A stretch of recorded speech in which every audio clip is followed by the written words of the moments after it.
अशरफ भाई, बिजनौर के अंदर तालिब खालिद आबिद और सांसद भारती निजी का प्रकरण चल रहा है, शायद आपके संज्ञान में हो। इस पूरे मामले में आपका क्या कहना है? ऐसा है पत्रकार साहब बंधु जी। पहले बात तो भारत अंदर सांसद जी नहीं है।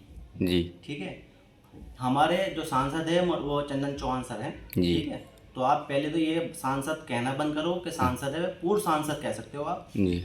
और इस टाइम जो है चंदन चौहान सर हैं। जी बिल्कुल। और बात रही खालिद तालिब के प्रकरण की, ये मैंने एफआईआर कॉपी को पढ़ा है और उसको अवलोकन अच्छी तरह से करा है। सीधे से मैं जहाँ तक मेरा पूरा मानना है, मेरा व्यक्तिगत मामला, पूर्ण रूप से वो फर्जी एफआईआर की गई है। उसमें कहीं भी जो कंटेंट उनमें लिखे हैं वो कहीं से कहीं तक भी मैच नहीं खा रहे।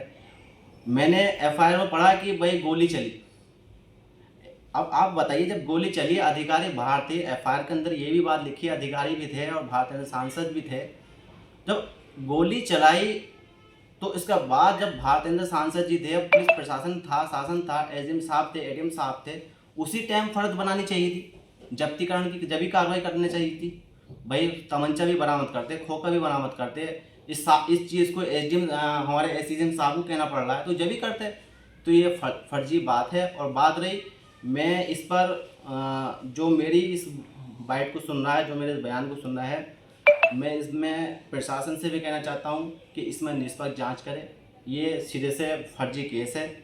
मैं व्यक्तिगत पे कह रहा हूं कि ये पूरा फर्जी केस है। ठीक है, आप कह रहे हैं कि जी भारतीय सांसद जी को बुलाया, भारतीय सांसद जी कह रहे हैं इस बात को कि मुझे एडीएम साहब ने फ़ोन करके बुलाया।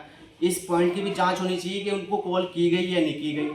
और इस जांच की भी, इस पॉइंट की भी जांच करनी चाहिए कि जो वो कह रहे थे कि भारतीय सांसद जी थे वो बाद में आए और अधिकारी बाहर खड़े थे। तो भाई अगर सब खड़े थे, इनकी वहाँ की करंट लोकेशन, उनकी लोकेशन निकाली जाए, नंबर की, कौन वहाँ पहले गया, कौन बाद में गया। ये जो उन्होंने पूरी एक स्टोरी फॉल्स बनाई है, ये मेरे हिसाब से एक मन गढ़ंत कहानी है। भारतेंद्र सांसद जी अपने व्यक्तिगत भारती जी का तो कहना है कि एडीएम साहब ने उन्हें फ़ोन करके बुलाया था। नहीं नहीं, ये अधिकारी भी मना कर रहे हैं इस चीज़ को कि हमने कोई फ़ोन नहीं किया। वो भारतीय सांसद जी कह रहे हैं कि हमें फ़ोन करके बुलाया गया। तो मतलब इतनी बड़ी बात वे अपनी तरफ से बोलेंगे? पूर्व भारतीय सांसद जी अगर ये कह रहे हैं तो अब इस चीज़ का प्रमाण देना कि मुझे बुलाया। और पहली बात तो वो किसी जांच के हिस्सेदार नहीं थे, कोई इनको अधिकारी ने किसी ने नियुक्त नहीं किया था कि तो उनको बुलाएंगे। भाई बहाली का आदेश, तू कह रहा है कि बहाली आदेश देखने के लिए मुझे बुलाया गया, आप व्यक्तिगत आप आगे स्वयं देख सकते हैं, तो उनको क्यों बुलाया गया?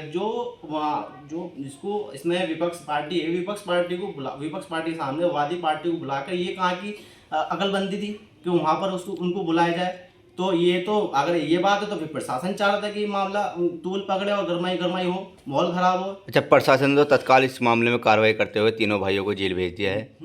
ये तो मामला आपके संज्ञान में होगा। पत्रकार साहब, इसमें मैंने पहले कहा कि जब मामला बिल्कुल फॉल्स रहा और विपक्ष जो विपक्षी हैं इसमें तालिब खालिद और जो हैं, इनको 482 में जाने चाहिए, 482 में जाने चाहिए, हाई कोर्ट क्वेश्चन के लिए जाने चाहिए।